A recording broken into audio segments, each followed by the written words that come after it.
Bonjour à toutes et à tous et bienvenue sur Motorsport Gigantoraptor pour une vidéo très spéciale en collaboration avec mon ami Penseur Sauvage. Aujourd'hui nous allons parler du racisme, du racialisme, mais aussi de la notion de race en biologie et de certains arguments racialistes. Alors pourquoi est-ce que je vous parle de ça exactement? Vous savez sûrement, si vous me suivez sur les réseaux sociaux, je pense surtout à Twitter, que j'accorde beaucoup d'importance au dialogue et au débunkage. J'aime bien pousser le dialogue jusqu'à ses extrêmes limites. Ça me permet d'en savoir plus sur la nature humaine, d'apprendre des choses, voire de me remettre en question. Et donc, il y a quelques mois sur Facebook, je vois une publication qui vante les mérites de l'idéologie raciste.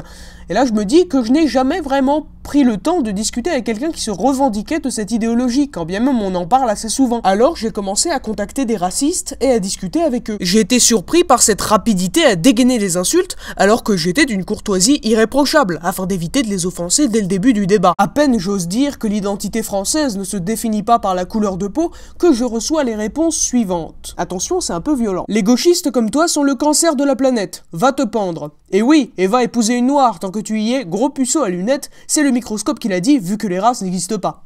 Mais aussi... Ah oui, et les blancs c'est toujours les méchants, hein. Putain de gauchistes de m***.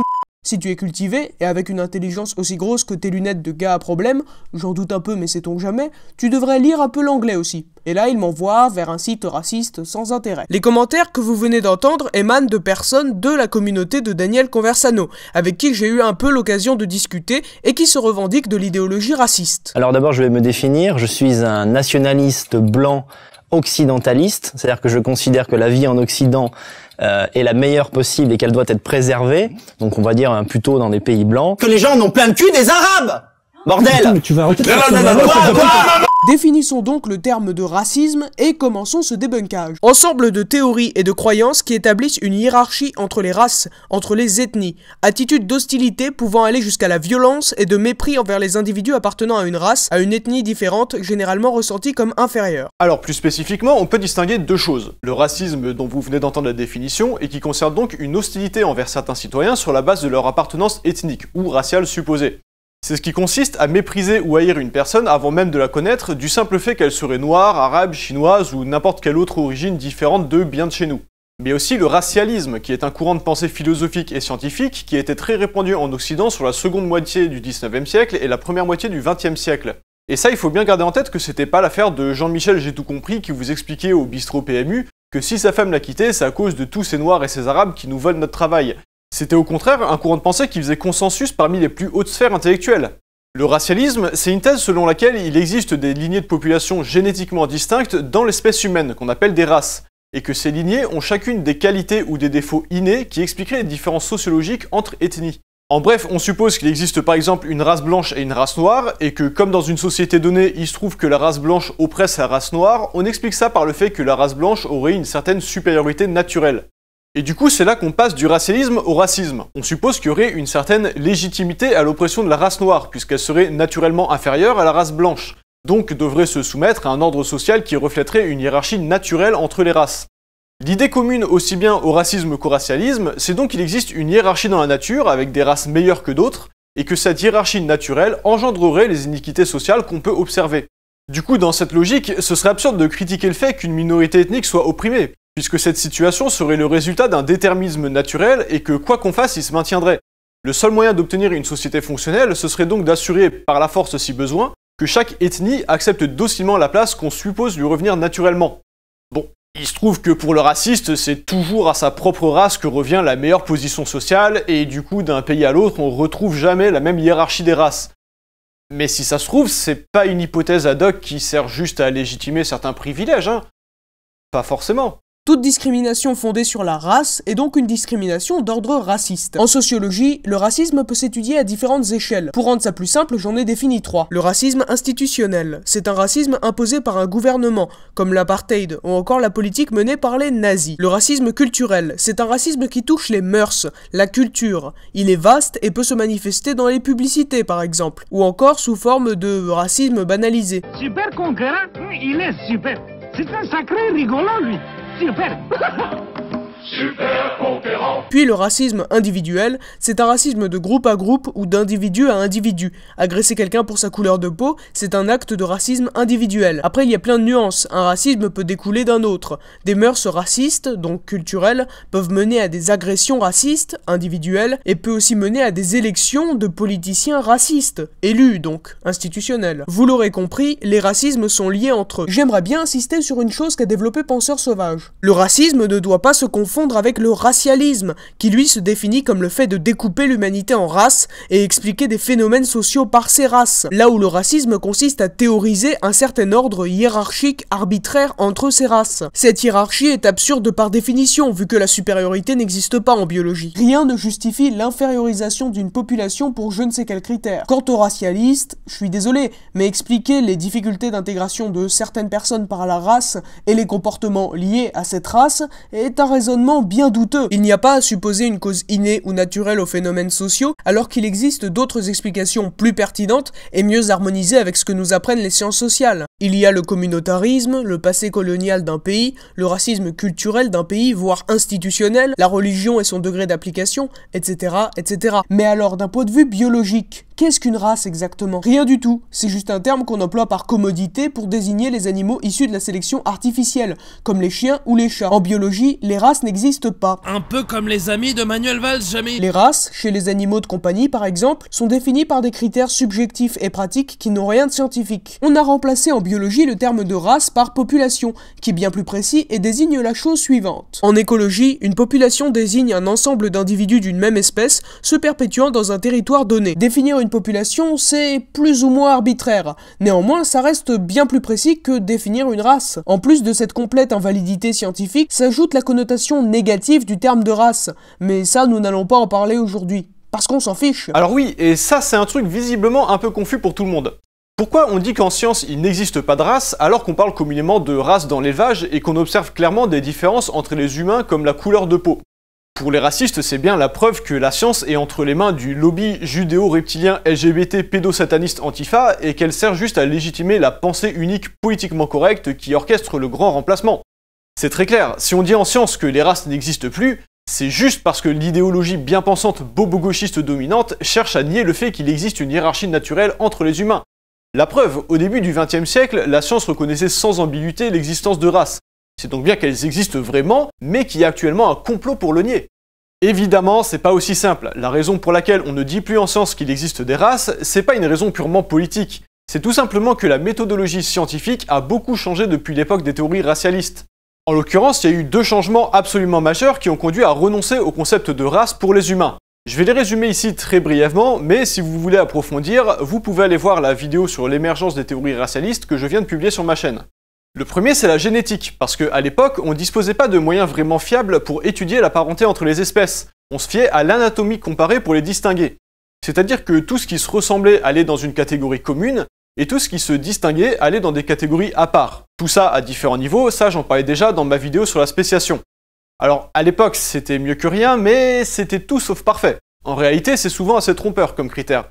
Par exemple, entre l'humain et l'écureuil, on est d'accord pour dire qu'il y a une bonne grosse différence morphologique. Pourtant, en termes de parenté évolutive, la distance qui nous sépare d'un ancêtre commun est relativement courte. Par contre, entre le dauphin et le requin, physiologiquement, on est tenté de se dire qu'ils sont bien plus proches. Mais tellement pas en fait. Il faut remonter jusqu'aux vertébrés à mâchoire pour leur retrouver un ancêtre commun. La distance génétique qui les sépare est immensément plus grande. La ressemblance n'est due qu'à la convergence évolutive entre les deux espèces. Seulement ça, au 19e siècle, on n'en savait rien. On supposait que si deux espèces ou variétés se distinguaient anatomiquement, c'est qu'elles étaient génétiquement plus distinctes que si elles se ressemblaient. Puisqu'il existe des différences anatomiques entre les humains, par exemple la couleur de peau qui saute aux yeux, on avait donc conclu qu'il existait des lignées naturellement distinctes entre les humains, qu'on avait appelées des races. Et comme dans le contexte de l'époque, on était en train de renoncer à un modèle fixiste et créationniste qui avait justifié ce qu'on appellerait aujourd'hui des discriminations racistes, et qu'on adoptait un modèle évolutionniste qui, dans sa version darwinienne, ne justifiait pas ces discriminations, on en a profité pour dire qu'il existait une hiérarchie naturelle entre ces races afin de rien changer à des pratiques bien commodes pour ceux qui avaient autorité sur ces sujets. Mais aujourd'hui, ce critère d'anatomie comparée ne suffit plus à fonder les distinctions dans le vivant.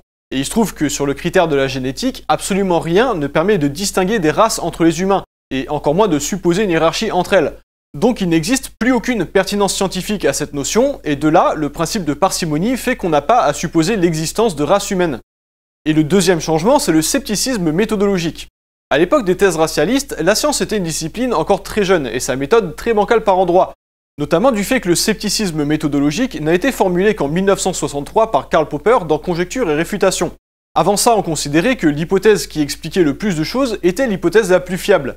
En l'occurrence, la thèse racialiste paraissait expliquer aussi bien les différences anatomiques que les différences sociales entre humains, et donc on la considérait scientifiquement valide, d'où le consensus de l'époque. Or aujourd'hui, on est bien plus exigeant que ça. Il faut non seulement que la thèse explique des choses, mais surtout qu'elle soit réfutable. C'est-à-dire qu'il doit exister des moyens de vérifier si elle est fausse. Parce que c'est trop facile de formuler des thèses qui expliquent tout et son contraire. Le racialisme en est justement un exemple. Il n'existe pas plus de moyens de prouver que les races n'existent pas que de moyens de prouver que le Père Noël n'existe pas. Ce qui fait le crédit d'une théorie scientifique dans la science moderne, c'est qu'il existe des moyens de vérifier si elle est fausse, mais que l'expérience démontre à répétition qu'elle ne l'est pas. Et ça, c'est un seuil d'exigence auquel le racialisme n'a jamais su répondre, vu que personne n'était parvenu à formuler des critères fiables et précis qui permettaient de distinguer l'appartenance ou non-appartenance à une race. En réalité, chacun voyait midi à sa porte pour justifier sa propre idée de telle ou telle race supposée, quitte à aller jusqu'à inventer de toutes pièces des traits anatomiques comme le gros nez ou les doigts crochus. C'est pour ça qu'en biologie, on a abandonné le concept de race et qu'on parle à présent de population lorsqu'il y a des différences médicalement pertinentes à référencer. Par exemple, une plus grande immunité à telle ou telle maladie. Alors vous allez me dire, on parle bien de race dans l'élevage pourtant. Oui, sauf que, comme l'a dit Giganto, c'est par pure commodité. Et d'ailleurs, c'est purement usuel. En France, on parle de race pour des chiens et d'ethnie pour les humains. Aux États-Unis, on parle de breed, c'est-à-dire type pour les chiens, et de race pour les humains. La notion de race dans l'élevage n'est pas une notion scientifique. Elle ne vise pas à décrire quelque chose qui existe naturellement. C'est une pure fiction juridique. On décrète que telle ou telle race existe parce que ça permet de mieux encadrer légalement les activités d'élevage. Mais c'est donc une vocation prescriptive et non pas descriptive. Et ça, c'est ce qui distingue la science des disciplines non scientifiques. Par exemple, la politique, la morale ou encore la technique. Voilà pourquoi la notion de race n'a aucune validité scientifique. Et voilà pourquoi c'est correct de dire que les races n'existent pas, malgré le fait qu'on parle communément de race dans l'élevage domestique. Ce qu'on appelle une race pour les chiens ou les vaches, c'est une pure convention qui est pratique pour leur élevage, ça repose sur rien qui existe réellement ou naturellement. J'en dis pas plus parce que j'ai déjà été assez long, mais si vous voulez approfondir, n'oubliez pas d'aller voir la vidéo sur ma chaîne. Après, il est indéniable qu'il y a des différences physiologiques entre les populations humaines. Les populations humaines sont réparties un peu partout sur le globe, ainsi elles subissent des pressions environnementales diverses. Ces pressions environnementales expliquent la biodiversité génétique au sein de l'espèce humaine, mais aussi l'existence de différences physiologiques entre les populations, parmi lesquelles la plus évidente est la couleur de peau. Quand j'ai discuté avec des racistes, le premier truc qu'ils m'ont sorti est qu'il y avait des différences de QI indéniables entre les races. Outre l'utilisation fallacieuse du terme de race, la question reste intéressante et je prendrai aujourd'hui le temps de l'analyser. Parce que oui, on va pas se mentir, s'il y a une différence qui fait peur, c'est la différence d'intelligence entre les populations. Rien qu'à l'entendre, on la rejette en bloc, sans prendre en compte l'argumentation qu'il y a derrière. Je vais donc démonter cette argumentation, comme ça vous n'aurez pas à le faire. Car oui, après analyse, elle est vraisemblablement fausse. Tout d'abord, la plupart des arguments racistes qui parlent des différences de QI proviennent des travaux du psychologue anglais Richard Lynn, qui argumente, outre l'existence des races, des différences de QI majeures entre ces dernières. Son argumentation sur l'existence des races est plutôt bancale et contient des failles méthodologiques. Le scientifique joue beaucoup sur les mots et tient parfois des propos contradictoires. Un exemple, il définit le terme de race comme une population génétiquement différente d'une autre population voisine, cette différence étant due à un isolement géographique sur une certaine période de temps. Ce n'est pas une mauvaise définition, mais les choses se corsent après. Quand des populations d'une espèce se retrouvent isolées, elles évoluent progressivement en sous-espèces. On appelle ces sous-espèces des populations, des variétés, et dans le cas de l'espèce humaine, on parle de race. Une sous-espèce est une population d'une espèce en voie de spéciation. Mais une population, ce n'est pas la même chose qu'une race, contrairement à ce que déclare le psychologue. En effet, une population, ce serait prendre un ensemble de personnes évoluant dans un endroit défini, dont quelques traits génétiques diffèrent de ceux d'autres populations de la même espèce. Par exemple, une immunité naturelle contre une maladie ou un parasite local. Alors qu'une race, comme les caucasoïdes, pour reprendre les termes de Lynn, est composée d'un nombre important de populations populations différentes, qu'il réunit sur le critère de l'anatomie comparée. Donc, population et race ne sont pas synonymes, le scientifique se contredit. Ajoutons à cela un contresens complet, page 8. Il y a deux races de gorilles, le gorille des montagnes, Gorilla beringei, et le gorille de la côte, Gorilla gorilla. Si vous étudiez un peu la taxonomie, un truc vous a normalement fait tiquer. Ces deux gorilles, supposément de deux races différentes, ce qui implique qu'ils appartiennent à la même espèce, ont pourtant un nom d'espèce différent, beringei et gorilla. C'est quand même fou, parce qu'un paragraphe plus tôt, il nous explique qu'une espèce est composée de plusieurs races. Alors pourquoi considère-t-il à présent deux espèces différentes de gorilles comme deux races différentes? Donc ces deux primates ne sont pas des races différentes, mais des espèces différentes. Je repère aussi un hors-sujet, page 13, où Lin conteste les travaux d'un scientifique de 2002 qui affirme que la majorité des généticiens, chercheurs en évolution et anthropologues sont d'accord pour dire que la notion de race n'a pas de validité scientifique en ce qui concerne l'espèce humaine. Lin lui répond que selon un sondage de 1985, 59% des anthropologues adhèrent à la notion de race, sans prendre en compte évidemment que l'affirmation du scientifique concernait les anthropologues qui lui sont contemporains, et pas ceux de 1985. Bref, voici quelques exemples que j'ai dénichés moi-même, mais il y en a certainement d'autres plus loin dans son bouquin.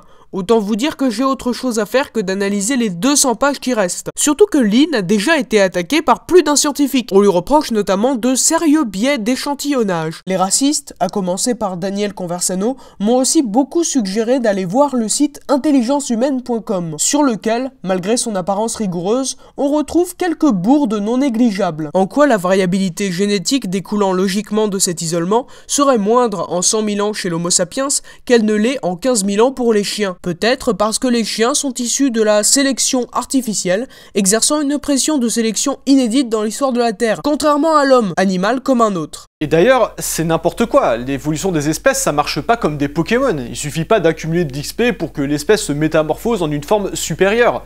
Encore une fois, l'évolution ne consiste pas en une amélioration, elle consiste en une adaptation à un milieu. Il n'y a pas un point d'arrivée qui serait la perfection génétique vers laquelle se rapprocheraient les espèces au fil du temps et indépendamment de tout contexte. Ce qui fait que les espèces évoluent, c'est la pression sélective. Dans la nature, c'est lié à la capacité de survie. Un individu qui n'a pas eu de bol lors de la tombola génétique va avoir peu de chances de survivre jusqu'à l'âge adulte et parvenir à se reproduire. Tandis qu'un individu qui a été mieux servi va avoir de bien meilleures chances d'y parvenir. Mais c'est une tendance statistique, pas une sélection stricte. Un individu avec des gènes plus avantageux peut très bien avoir du bol et parvenir à se reproduire quand même. Tandis qu'un individu avec des gènes super bien adaptés peut aussi avoir pas de bol et mourir en bas âge. Or, la sélection artificielle, dont il est question pour les chiens, c'est immensément plus strict. On laisse pas des probabilités décider de quels gènes sont transmis ou non. On autorise à se reproduire uniquement les individus porteurs des traits qui nous intéressent et qui sont le plus fortement exprimés. Donc évidemment que le fait que les races de chiens se soient formées en 15 000 ans d'élevage n'est pas du tout un argument pour soutenir que des races humaines ont forcément émergé au cours de 100 000 ans d'évolution naturelle. C'est pas du tout le même mode de sélection, on peut pas les comparer. La sélection artificielle, ça va immensément plus vite que la sélection naturelle. L'expérience de Beliaïev a démontré sur des renards qu'on pouvait obtenir un phénomène de domestication en à peine 50 ans.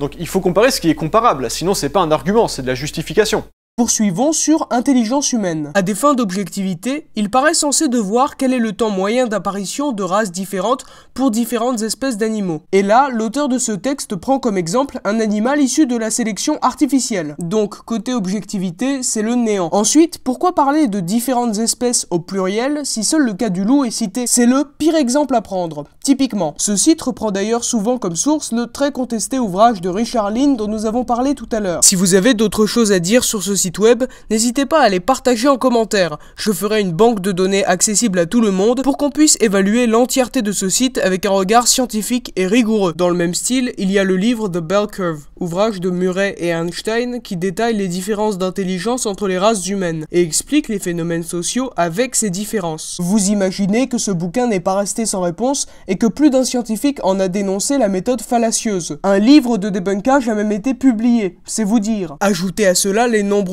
sources foireuses de ce livre dénoncées dans un long article que je vous ai mis en description. Un autre problème se pose à l'argument du quotient intellectuel, parce que les différences de physiologie entre les populations humaines sont les conséquences d'une adaptation à un milieu. Avoir une peau sombre permet de diminuer le risque de cancer de la peau quand on se situe dans une région très ensoleillée. Voilà pourquoi plus on se rapproche de l'équateur et des régions ensoleillées, plus les populations indigènes sont de couleur sombre. Avoir une peau claire permet de diminuer le risque de carence en vitamine D quand on vit dans une une région peu ensoleillée. Donc chaque fois qu'on observe un trait morphologique ou physiologique, on doit pouvoir déduire son utilité dans le milieu d'où il vient, sauf quand c'est un trait qui résulte d'années de sélection sexuelle ou culturelle, ce qui n'est évidemment pas le cas du quotient intellectuel ni de la couleur de peau. D'un point de vue de l'évolution humaine, quel serait l'intérêt pour certaines populations de développer un QI inférieur à la moyenne? Oui, et puis en passant, le QI c'est quoi? C'est pas une mesure objective d'un truc qu'on appellerait l'intelligence.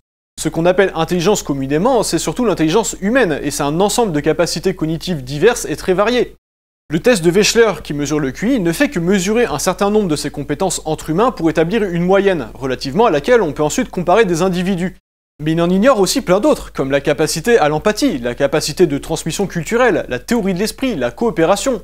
Tout un tas de capacités cognitives qui pourraient être aussi pertinentes que d'autres à l'évaluation qualitative d'un humain, mais que Wechsler n'a pas considéré pertinent à la mesure d'une conception de l'intelligence en particulier, qui lui a paru être la plus pertinente à certains objectifs, pas forcément explicite à sa démarche. Donc c'est pas totalement inutile comme mesure, mais ça reste très orienté. C'est une certaine idée d'intelligence qu'on mesure au travers du QI, pas l'intelligence dans l'absolu.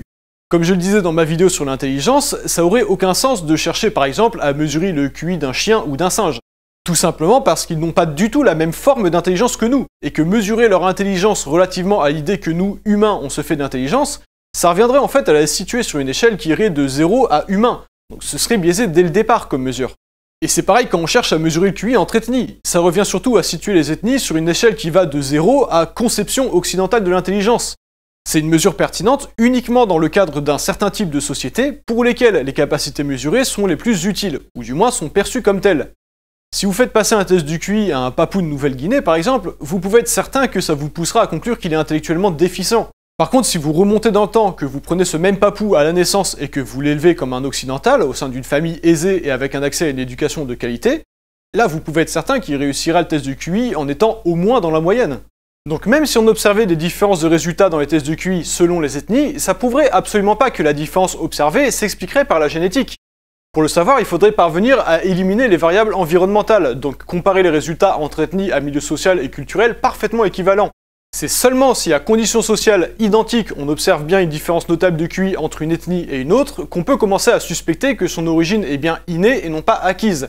Et de là, on pourrait approfondir les recherches pour comprendre pourquoi. Et même là, ça supposerait qu'on ait éliminé des variables qui puissent influencer le résultat, comme par exemple le racisme culturel, ce qui est quasiment impossible. Nous pourrions ajouter que les tests de QI peuvent parfois induire des menaces de stéréotypes, qui peuvent largement influencer les résultats par cercle vicieux. Enfin bref, la science n'a pas l'air de pencher en faveur du racialisme, et encore moins du racisme. Rappelons que ce genre d'idéologies pseudo-scientifiques, si elles sont rejetées sans même qu'on s'y intéresse, c'est tout simplement parce qu'à travers toute l'histoire de l'humanité, elles n'ont causé que souffrance, et ce, partout. Un raciste m'avait dit sur la page de Daniel Conversano que l'antiracisme nous tuait. À ma connaissance, les 4 grandes traites négrières, mais aussi la Shoah, l'apartheid et tout plein de joyeuseté, n'ont pas été motivés par l'antiracisme, mais plutôt par le racisme. Tout ça, on le sait, c'est vérifiable de A à Z et démontré, quoi. Avant de vous quitter, je vous encourage très fortement à aller jeter un œil à la chaîne de Penseurs Sauvages, et je le remercie pour sa participation. Par ailleurs, sur la question des races, je vous conseille l'excellente vidéo d'Esprit Critique,